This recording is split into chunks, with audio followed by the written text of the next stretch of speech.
اللہ تبارک و تعالی جس کو خود کہا ہو کہ وہ فرعون ذی الاوتاد، وہ تو میخے والا فرعون تھا، اس کی طاقت قوت سطوت جو تھی وہ میخوں والوں کی طرح تھی، بڑا ہی لشکر رکھتا تھا، لیکن میرے سامنے تو کچھ نہیں تھا۔ کہا کہ الجبار المتکبر، اور میں کون ہوں؟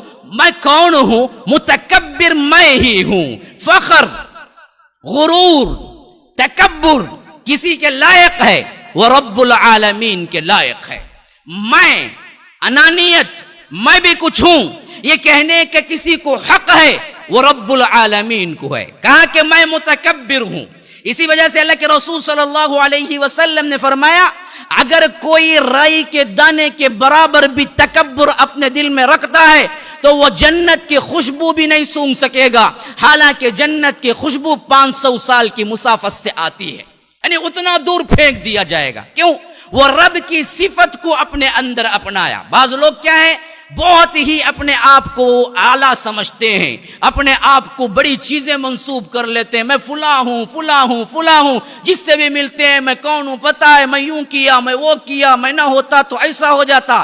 تو یاد رکھیے یہی فخر کی علامات ہیں، اچھا پہن لینا، اچھا اوڑھ لینا، اچھی طرح لباس رکھنا، اچھی طرح پرفیوم لگانا، یہ نہیں ہے۔ اللہ کے رسول صلی اللہ علیہ وسلم نے تکبر سے منع کیا تو ایک صحابی اٹھ کے کھڑے ہوئے، کہا کہ ان اللہ جمیل یحب الجمال، اے اللہ کے رسول ہم اچھے کپڑے پہنتے ہیں اور اچھے لباس کو ترجیح دیتے ہیں، اچھا عطر لگانا چاہتے ہیں، کیا یہ بھی تکبر ہے؟ تو اللہ کے رسول نے فرمایا کہ نہیں، ان اللہ جمیل یحب الجمال، اللہ بڑا خوبصورت ہے، خوبصورتی کو پسند کرتا ہے، یہ تکبر نہیں ہے۔ تو فرمایا کہ پھر تکبر ہے کیا؟ فرمایا کہ الکبر بطر الحق وغمط الناس، کہ لوگوں کو حقیر سمجھنا اور حق معلوم ہونے کے باوجود بھی انکار کر دینا، یہ تکبر ہے۔ کپڑوں سے تکبر نہیں ہوتا، یہ اس طرح کا تکبر ہے کہ آپ کے سامنے پیش کیا جائے، دیکھو جی آپ غلط کر رہے تھے، بخاری میں یوں حدیث ہے،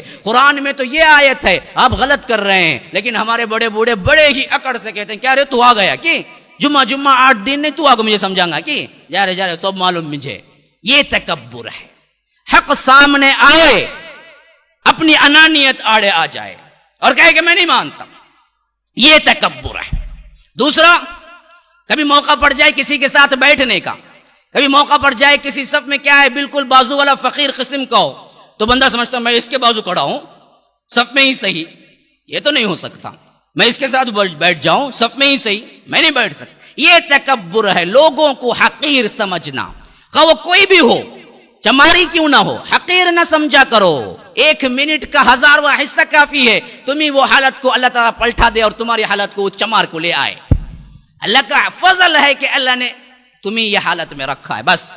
تو لوگوں کو 2 آنکھوں سے نہ دیکھو، حقارت سے نہ دیکھو، یہ تکبر ہے۔ اور اللہ کے رسول نے فرمایا التکبر الکبریاء، یہ اللہ کی چادر ہے، الکبریاء ردائی، تکبر میری چادر ہے، جو کوئی اس میں سوراخ ڈالنے کی کوشش کرے گا میں اس کو پھاڑ کے رکھ دوں گا، جو کوئی تکبر کرے گا میں اس کو یہیں پر ختم کر دوں گا، ٹکڑے ٹکڑے کر دوں گا۔